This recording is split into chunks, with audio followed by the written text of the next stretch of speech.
Process of compiling and running a C program. So today what we are going to see is how a C program is actually compiled and run.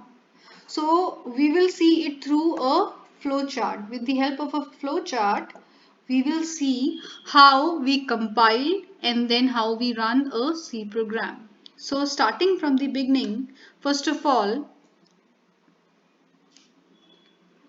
we need to have a system which is ready, which is in a ready state. That means a system which has a proper compiler for typing the C program. So system ready.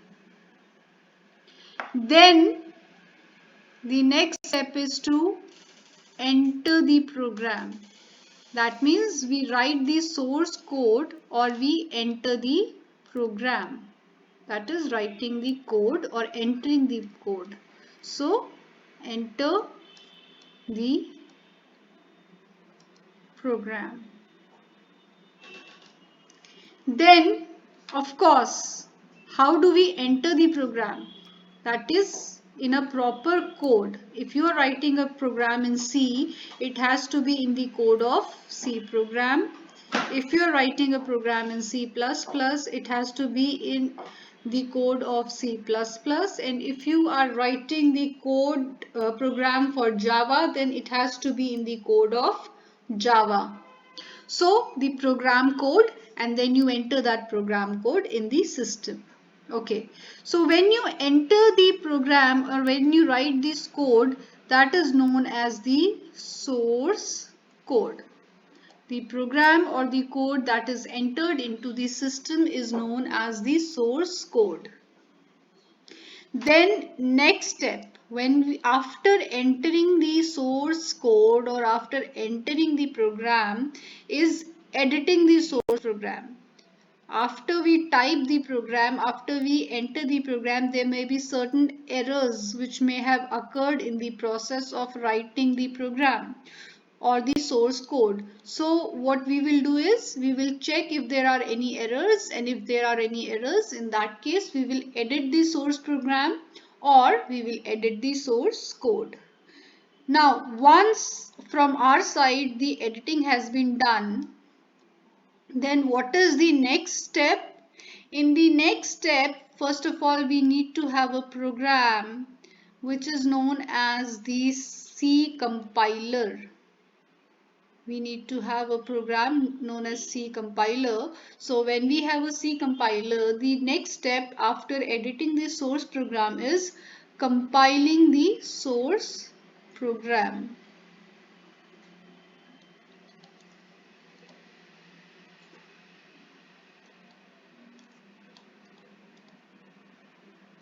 Compiling the source program. Okay, so when we compile the source program, that is when we choose for the option of compilation, so there may be two things that may occur. Two possibilities are there. First of all, if there are any syntax errors. See, with the help of a decision box, we are finding out if there is a syntax error. If at all there is a syntax error during the time of compilation, if there are any syntax errors, in that case, if it is a yes, then in that case we will go back to editing the source program. Whatever syntax errors are there, we will edit them and we will correct them. If there are no syntax errors, that means a no option, in that case we need to have a system library. System, a program, a utility program known as system library. So what this system library does is that after the program has been successfully compiled or after your source code has been successfully compiled, it will link the source code with the system library.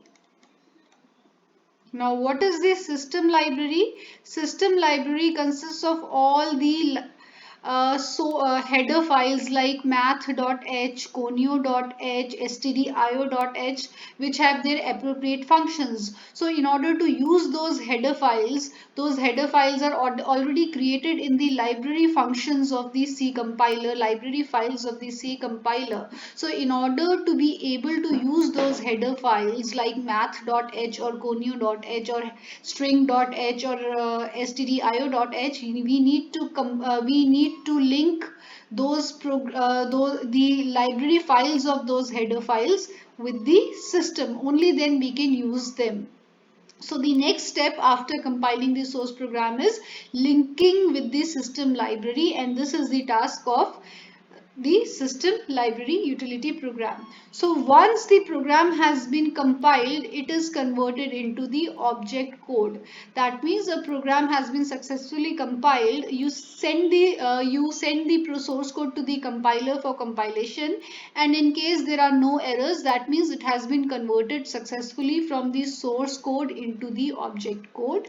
Once it has been converted into the object code, the next step is linking the header files with the system library, because those header files, the programs for those header files are written in the system library and compiled there itself. You just have to use them. In order to use those header files, you have to link them with the system library. So once your source code is converted into object code, the next step is that the linker will link the source code with object code with the system library. Next step, I will continue from here since I'm running out of space. So I will continue from here. So the next step is, once the object code has been linked with the system library, the next step is that you give some input data. Like if you want to calculate the total marks, so obviously you will ask for all the marks from the marks from the user. So that is marks for maths or marks for Hindi or marks for English, that will be inputted by the user. So you input the data. After the data has been inputted by the user, what is the next step? You execute the object code. You execute the object code. So after linking with the system library, it is converted into executable object code. Earlier it was just object code, but now it is an executable object code. That means we can execute it now. And in order to execute it, first of all, we need some input data from the user. The user gives the input data, and then that object code is executed. Okay, the next step, when we execute the object code, the errors that may occur while execution of the object code are known as the logical errors. The errors that occur during the compilation process are known as the syntax errors. That means those errors which are related to the grammar of that particular language, syntax errors. And when the object code is when the source code is finally converted into object code and linked with the system library, and then when we execute it, at that time the errors that may occur are known as logical errors. That means the errors which are related to the logic of the program. Say for example, if you want to find out the division of a number, so it's quite obvious that you do not divide it with 0. So if you divide it with 0, it will not give you an error at the time of compilation, because there is no problem with the grammar of the program, but then it will give you an error during the execution, because that is a problem in the logic of the program, since you cannot divide any number by 0. So that in that case it will give you error while execution, which is known as logical error, logical data error, since it is related to the logic of the program. So if at all during the time of execution there is a logical error, then what you do is that, if it is a yes, in that case you go back to editing at the source code. You go back at this stage where you edit the source code in order to remove any of the logical errors, both syntax errors or logical errors have to be corrected by editing the source code. So even if there is a logical error, you go back to editing the source program.